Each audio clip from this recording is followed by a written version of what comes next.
Well, hey, everybody. Hey, welcome to the Realine Podcast, where we talk about your faith, your family, and your money.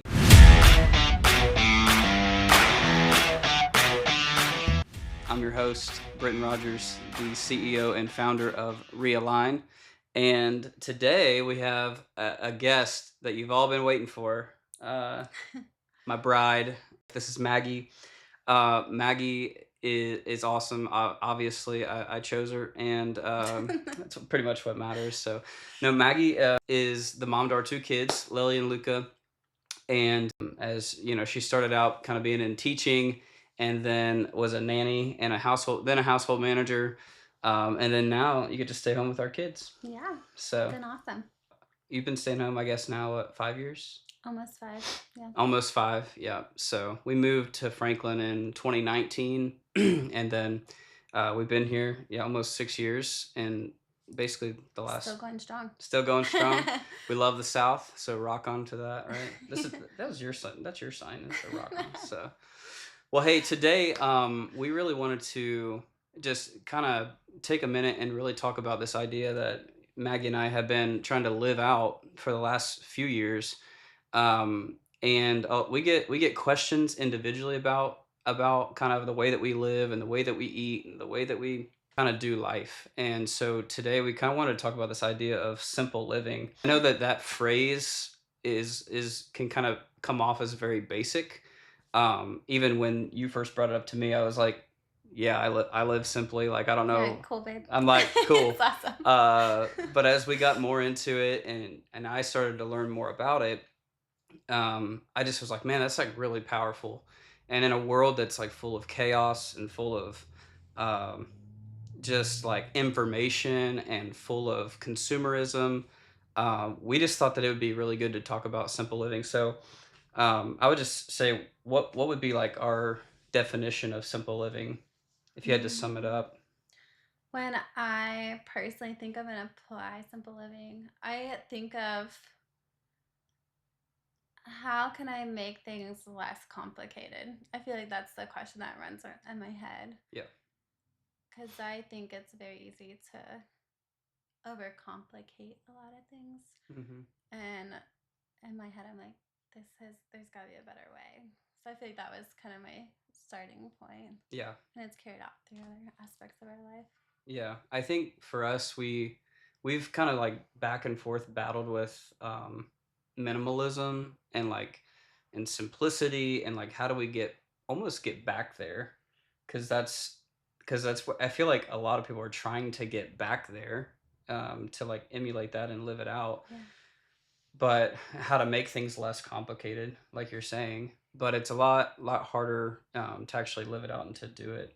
So um, talk to our audience really just about like part of how do we live that out um, day to day, and then how do we also like live that out with family, with some of our habits, like, so just go into some of that. Yeah.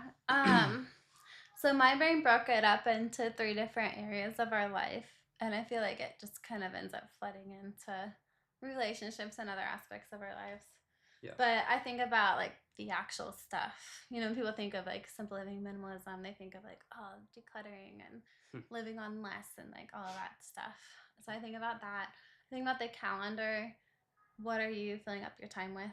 Mhm. And then I also think about like processes, just stuff that we do day in and day out, or maybe throughout the week, month, year. And how can we like dial that down and just really like hone in on getting the thing done rather than like overcomplicating the process of it. Yeah.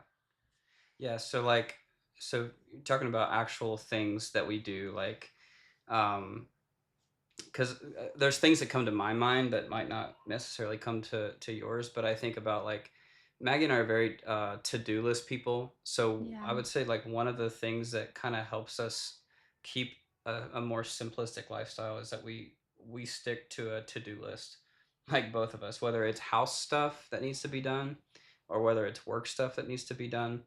um, we tend to, that's kind of the first thing we do, and we know that that's really really basic. But if you don't write it down, it's not important, right? Like if you don't write it down, it's not important, in my opinion. I don't know if you'd agree with that, but I've found that when I write things down, I actually remember it. It's something that's on my, like, I literally am looking over this way because I have my to-do list over here. And I'm just thinking that that all plays into this idea of simple living. So talk about some, like, some practical ways that we've done that, like with the calendar and with a variety of things. Yeah, so with the calendar or just prioritizing it, when I think of to-do list, I'm like, what am I prioritizing in life? So as a mom, because I'll just speak into that because that's my role right now.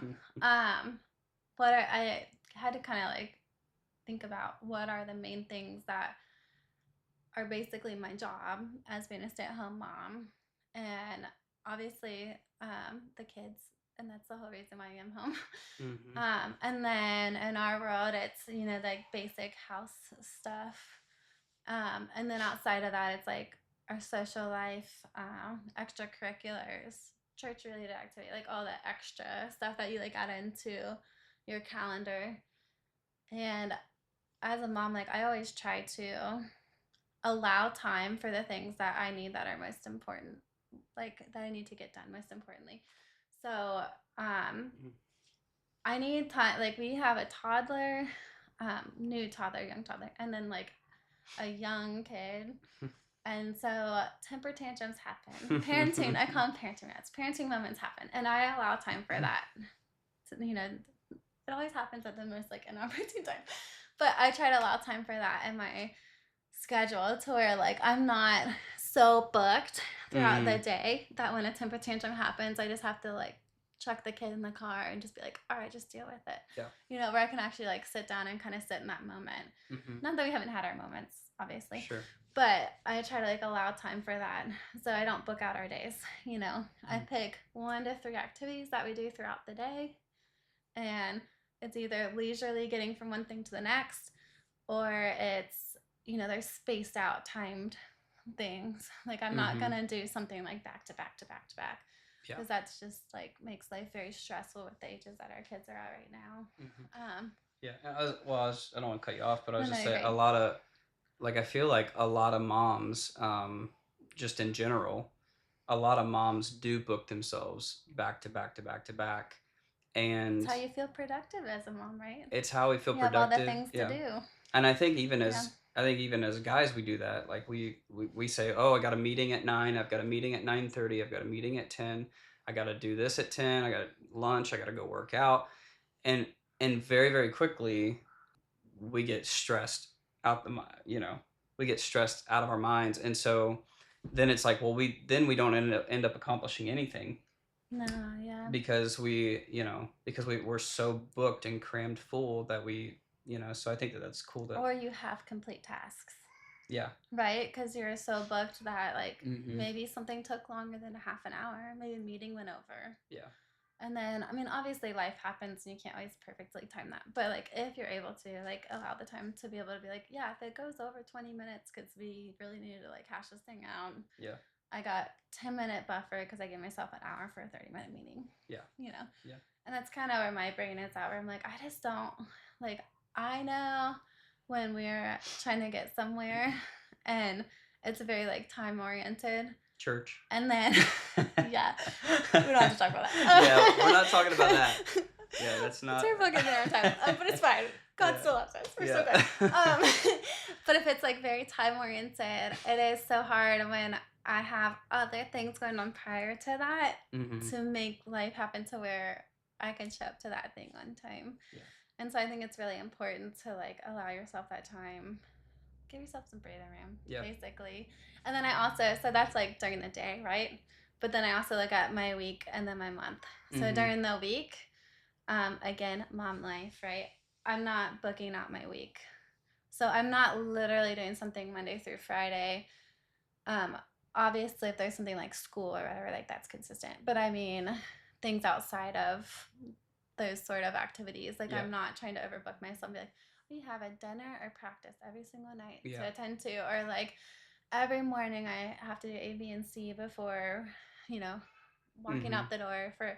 So I try to like keep my weekdays to where like, yeah, maybe Monday and Tuesday are heavier days, but then like Wednesday, Thursday, Friday, I try to keep lighter because I know Yeah. our kids are little, they're gonna be bogged down after 2 days of having lots Mhm. going on. Mhm. Or we look at our weekends a lot. Mhm. Yeah.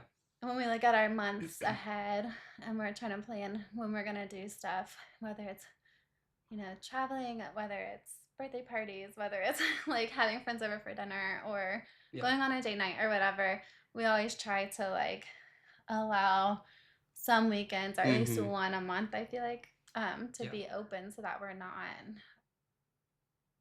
literally doing something every weekend. Yeah. And then we look back at the month, we're like, that was a very tiring month. I wonder why. Yeah. Like I didn't allow time to rest, Yeah.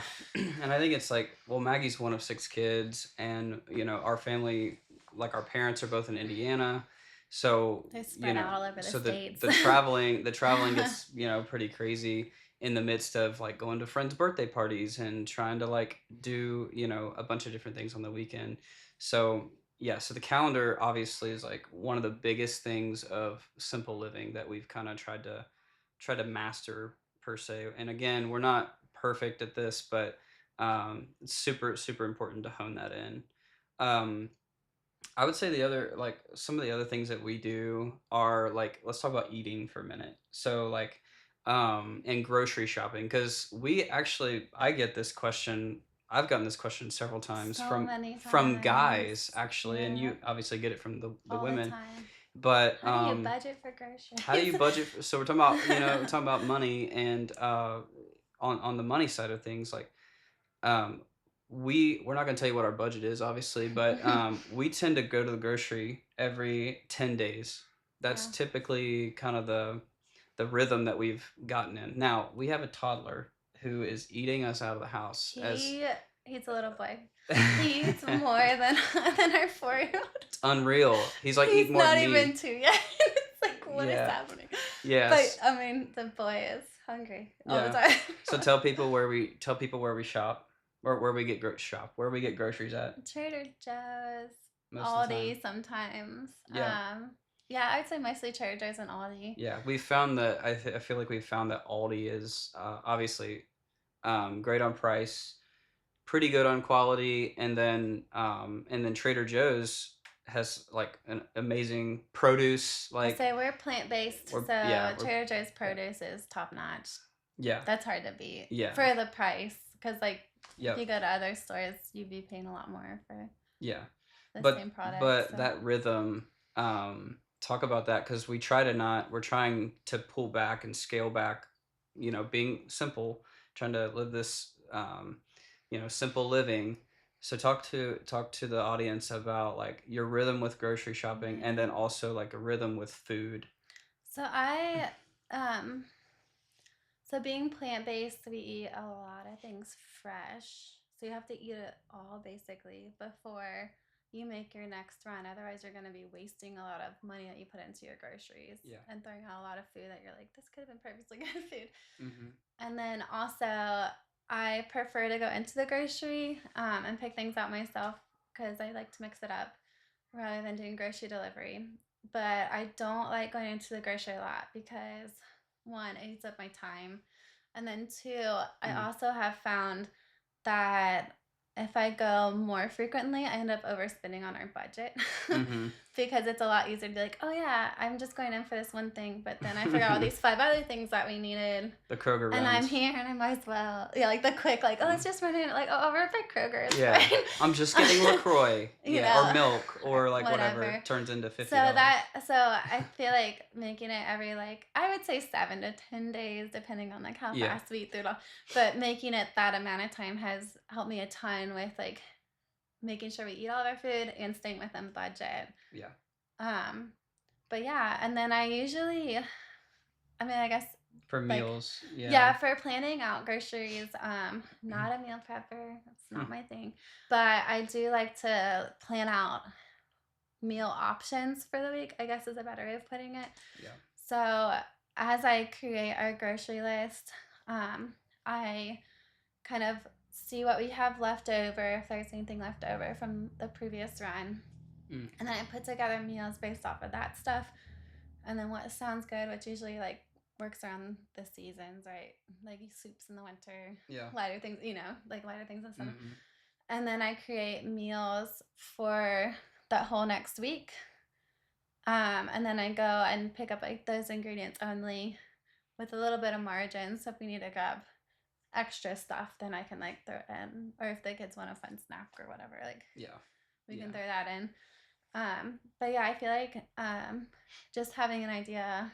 Again, I don't put my meals on like Monday I eat this, Tuesday eat that. It's just we're more not meal like, preppers, so no. sorry to all the meal preppers out there. But it's like I don't eat anything for lunch, so no, I'm kidding. Whatever. It's like I have a list of meals that I can make throughout the week, and then day of when I'm getting ready for dinner, I'm like, oh, this one sounds good, and then I'll put out the ingredients for it.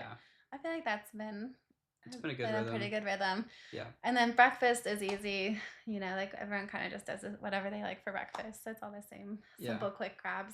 And then at lunch, we always eat leftovers. So then again, we're not throwing out leftover dinner. We're eating it for lunch. Yeah. So one quick funny note on the food thing. So when we first got married, I always Maggie's laughing because whether she likes to admit it or not, it was our first argument and our only argument. I've admitted it. I had to like disclaim that. It was it was we were at the grocery store back when we first got married, and Maggie went through and she like picked out like real food, like real ingredients for food, and I was like, where's the pizza rolls? Like, where's the where's the tacos? Where's the chips? Where's all the things?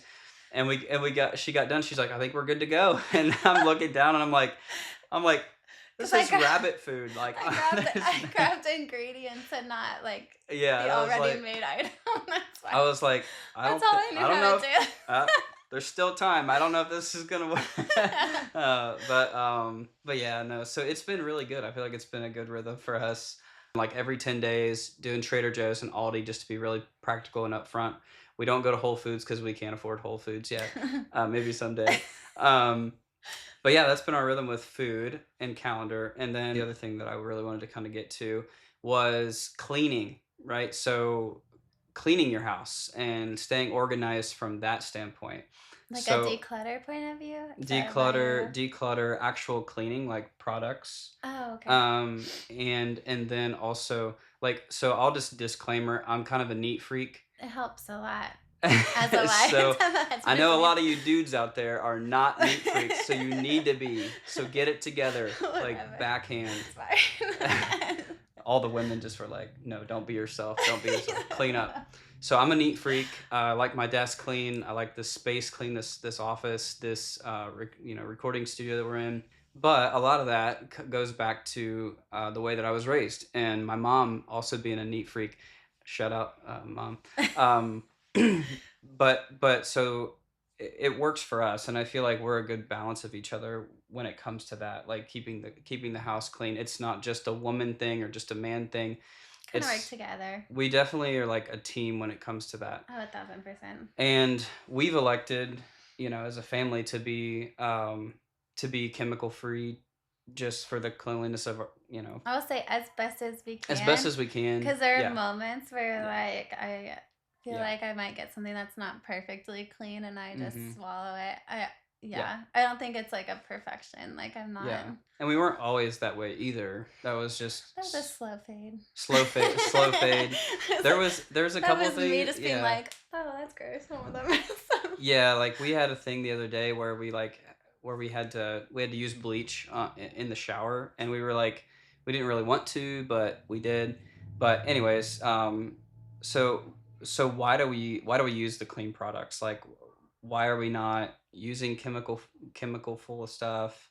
And how has that benefited, do you feel like, our house and how does that play into simple living? Well, I was gonna say, it draws back to the like term simple, right? Yeah. Like if you look on the back of a bottle, whether it's cleaning your home or something you physically put on you, whatever. Yeah. It's like half of the things I can't even name, and I'm like, why am I using this if I don't even know what it is without having to Google it? Hydrochloric oxide. Whatever.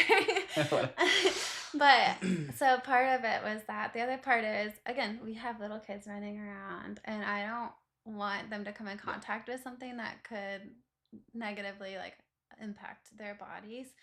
And there's stories of kids like downing pills or like playing in a bottle of chemical or whatever, whatever happens. Mm-hmm. So for me, I've kind of looked at all of that stuff. I've been like, okay, I want this to be simple. Mm-hmm. I keep all of it up high, but like I want to be safe in case something did happen and one of our kids did come in contact with it. And then also like I don't want to be worried about them. I don't know, like what if you're cleaning the floors or something and you just finished and then your kid drops a snack on the ground and before you can catch it, they eat it. Yeah. You know, just my brain goes there. I'm like, that's just kind of gross. Yeah. And odds are they'd be fine, but yeah. So I kind of have gone back and forth to using like cleaner brands of like cleaners, like Branch Basics or like Simply the Thieves True. Cleaner is one of them. Like I've gone back to doing the concentrated ones, but then also I've like looked into it a lot and really simply like vinegar and water. Yeah. Using baking soda as a scrubber, like really simple things. In the past when we were like super on a budget, I used the vinegar a lot because it's cheap and it does the job and I trust it. Yeah. So yeah, I think I just try to make it simple and then I kind of try to do a catch-all where it's like one cleaner can work for pretty much anything. Yeah.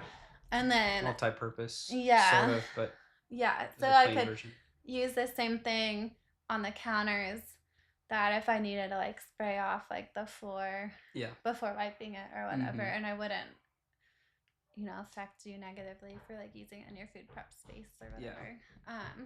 So I just try to do that. Yeah, it makes sense. And again, this is not like to shade anybody who's using chemicals. Like that's not what we're doing this for. No. It's just to say this is how we've chosen to live simply and the rhythms that we've chosen.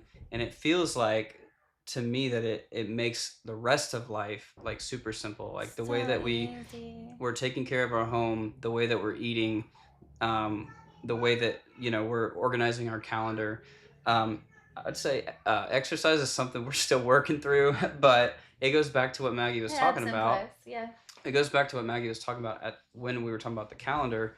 That's another reason why, like Maggie doesn't necessarily book her week out per se, is because if she was cram packed like 7 to 5, 8 to 5, like every single day, and exercise was not in there wasn't any time at all, like free time at all to exercise. I don't feel like you ever would or like it would just become this by the end of the day you're exhausted as a mom, like right. You don't really feel like at 9 o'clock at night you want to go and like lift some weights or go on a jog. I mean, like honestly, right. No, you gotta allow time for it. For sure. I will say too, like a lot of times when people think of like simple living, minimalism, whatever terminology, they always think of like sterile, cold furniture and like nothing in the house and no clothes. And all, like all you wear is black t-shirts. Which great if that's for you, not for me. But like an aha moment that I had was like early on in this journey, like for the last several years, was like it can still be cozy. And you can still have your things that you love. Like I'm a plant lady. And so I have plants like all over the house. And that's my thing. But I'm also like not filling up our walls with things, and I'm keeping our counter spaces and table like very clean. Very quality over quantity too. Very quality over quantity. And it doesn't mean that we don't have stuff. Either. It's just that we don't let this stuff control us. And I feel like that's kind of where a lot of times with mom life, it's really easy to feel bogged down when you wake up in the morning and all you see around you is just stuff. And chaos. That is like your job to like live in it, to take care of kids in it, and then to like clean it up. There's always like, hey, gotta get rid of that, gotta take care of that, gotta like in the back of your mind, like this running list that's happening while you're in the middle of doing what's in my mind like more important of taking care of your kids. And so I think for me personally, being able to kind of rid us of that stuff has really helped me just enjoy the moments that I do have with our kids. Or if I need to prepare for something, like I don't have to do all of this stuff and then get ready for whatever. Or if I know like we're going on a date night, it's like our house is already in order, so I can enjoy like the day and being with the kids, prepped for a date night, but then also just like kind of easily go out the door and not be like, oh, I wish I got to that thing, or like, it's Friday. Like, I feel like as a guy, it's like, oh, it's the end of the day Friday. Yeah. And I didn't get my to-do list done and like all of this stuff. It's like this peace of mind of like, okay, the to-dos are always going to be there. But you can still like walk into a space that's like calming and comforting. Yeah. It feels like a place that you can actually like enjoy. Yeah. Because that's like the other thing. Like, we should be able to enjoy our houses. Yeah. Like, they shouldn't be this big project or this big cleaning thing that we have to do all the time. Right. Yeah. Like, you should be able to just sit in it. Yeah. And just like do the things that you want to do. I think that brings up a good point, and we can kind of like close on this. But I think one thing I learned back in 2014, I was working at a warehouse, and I lived in Denver, Colorado. And one thing that the general manager who oversaw the team, he said, clean as you go. And clean as you go, like, was this very practical thing that we did, like on the warehouse floor, where if you cut a 2x4 and you made a bunch of sawdust, like cleaning up afterward, or cleaning up the banding area where we would band product together, like after each step, like we cleaned as we went. And I think while that seems really, really difficult, probably as a parent and or even just to the moms, or it seems like a lot to clean as you go, to like follow your kid and clean up. But honestly, it's a game changer. Oh, it makes life so much easier. Because, like, I mean, I even think about, like, oh, my weak spot dishes, right? Like, they just always happen. They never go away. But it's nobody like, likes the dishes, if I keep it in a rhythm where I know, like, I load the dishwasher before bed and start it. I wake up, I put those away. The dishwasher is empty. And so then throughout the day, it's just literally throwing stuff in the dishwasher. Then I'm cleaning as I go, and I'm not, walking into the kitchen after the kids go to bed and then staring at it like, all I want to do is just chill, and I'm looking at this big pile of dishes that seems insurmountable. So I think just things like that. But if you clean as you go, I feel like it makes taking care of your home more rhythmic than like a chore to do. And I will say too, I feel like, at least with our 4-year-old, obviously, like the other one's pretty young, but it's like the kids kind of pick up on it. To some extent, right? Like a lot of it's personality. But I think they also know, like, oh, after like these certain points in the day, mom will always say like, hey, let's do a quick tidy before we like move on to the next part of the day or whatever. Or we know, like, after dinner, we're like, all right, guys, we're going to pick up toys real quick, and then we'll like hang out and watch a show or play a board game or whatever we're doing that night. I think that those rhythms as a family make it to where it's not like a me job to take care of the house. It's like, we're a team and this is our job. We're all living here. This is all of our stuff, all of our mess. And I would just say to the couples out there too, having this simple living mindset and the clean as you go mindset and less is more, it's really allowed us to have more time together. So much more time together. And we hear stories. We talk to people who don't spend time together, couples who aren't spending time together. And I would just say, if that's you, let this be maybe a form of living that you take on, an approach you try. At least try it, so that you can spend more time with your spouse at night.